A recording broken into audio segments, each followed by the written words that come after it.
This is an introduction to the use of Python data functions in Spotfire Analyst. Here, we will demonstrate using a simple aggregation example. This table displays data from all reported motor vehicle accidents in 2017 in New York City. Let's use Python to group this data by borough.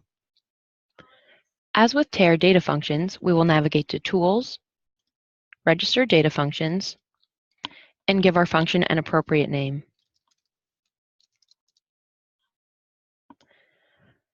From the Type drop-down menu, select Python Script Executor and enter a short description.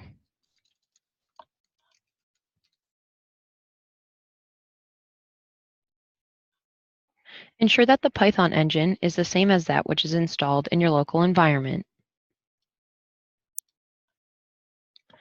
For simplicity's sake and to avoid errors, we will copy and paste our desired script under the Script tab.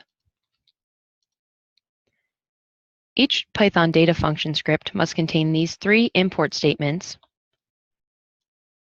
as well as any others you may need.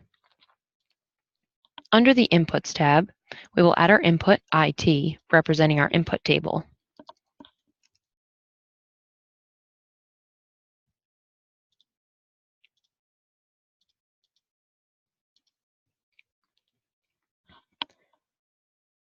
Under the Outputs tab, we will add OT, our output table.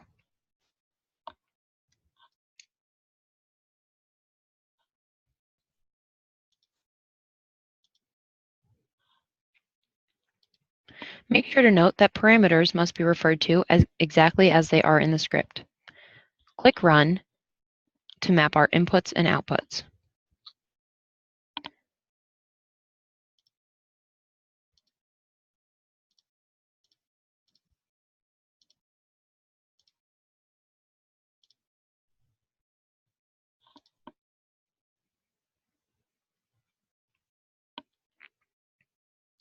Navigate to the Group tab to configure the graph to represent the output table data. Change the value axis to Count. The bar chart now displays how many accidents occurred in each borough for the year of 2017.